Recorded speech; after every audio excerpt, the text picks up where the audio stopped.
Hello, everyone. I am Sheream Reed, a rising second-year dental student at Meharry Medical College School of Dentistry in Nashville, Tennessee. Thank you for having me.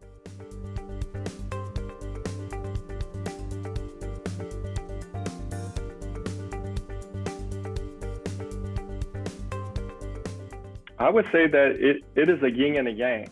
There's some good and some bad. I would say that it's easier in a lot of ways because it was a lot less commute time. I don't have to travel to school, and I could literally roll out of bed and throw on a top without any pants, no one's checking, and just sit in on a lecture.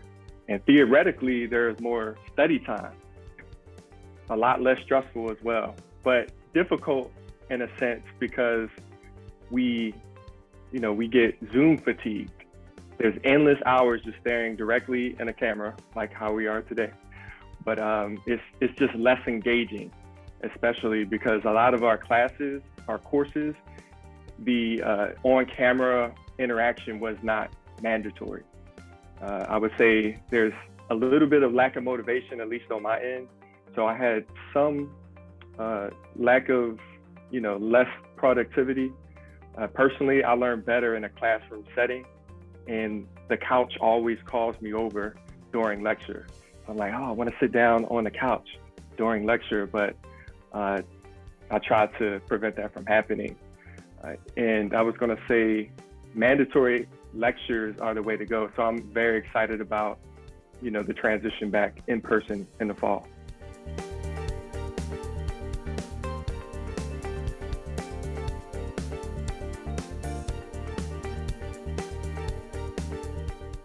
So yes, Meharry, they started the careful reopening transition once many of the Meharry community were vaccinated, and they updated changes to reflect CDC guidelines.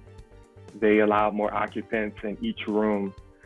They allowed vaccinated students to congregate in one classroom, whereas before they would split the class into different components, and for a designated alternating schedule for the mandatory in-person labs. And so we're still tested on a weekly basis, and we still, for the most part, wear masks on campus. I'm in a separate room by myself, that's why I'm unmasked.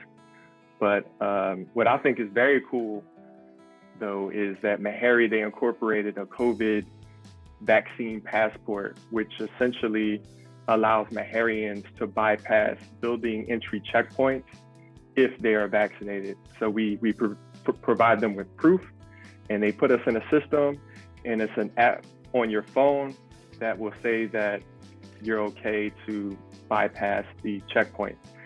And we just showed the greeter the phone app, and it has a green badge, and it passively remains checkmark green. So for those who aren't vaccinated, they need to do pre-screening questions and complete a temperature check before the greeter approves of their badge.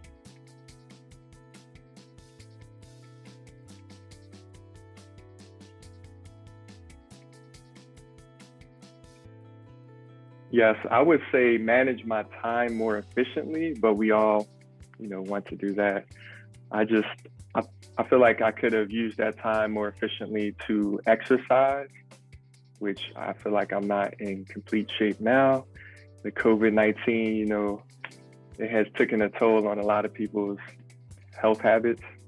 And I have Army training in a few weeks.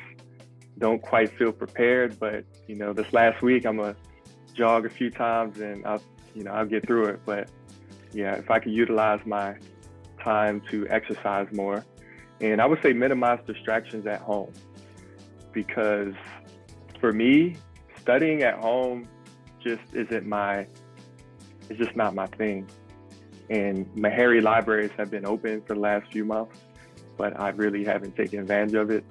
I got kind of complacent just studying at home, but going forward in the fall, I will be on campus and to minimize my distractions.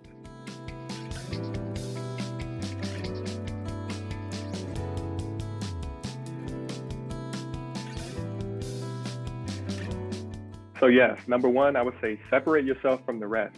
stand out. If you are not truly, like, if you don't know how to approach that, just set yourself up so that you have a wide range of opportunities and that you'll have, diverse experiences. And then secondly, I would say be prepared to take advantage of every circumstance at that moment to gain invaluable learning experiences.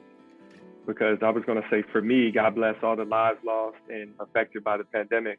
But for example, I used the pandemic as a learning opportunity through volunteering so that I could help save lives in the present, but just learning how to save lives in the future in case this type of thing happens again. I would also say that, the pandemic taught me the logistics of how to handle a situation like this, like a global health crisis. And the next thing I would say would be to continue to do everything you would do in person to gain experience, but virtually if that option is not available. So in some places in the country, they're more, restricted still right now because of COVID. But if you could get an in-person experience, that would be best. However, there are different opportunities like virtual shadowing opportunities through universities and social media platforms on Instagram. And third, I would say attempt to separate your workspace from living space to improve productivity. The couch is very enticing. And my last word of advice would be many of the rules of previous application cycles still apply. I'll say apply early without sacrificing a quality application. Highlight leadership, resilience, and compassion throughout your application packet. Utilize ADEA GoDental resources like the ADEA application tips. And I would say don't get caught up in comparing yourself to others because everyone's journey is different. And, the long journey through dentistry is very meticulous. So if you are truly passionate about the practice of dentistry, you won't give up. You may be disappointed because of rejection letters, but don't let it discourage you. 20 rejections later, here I am. So, learn from your mistakes, continue to build your application, and make success inevitable.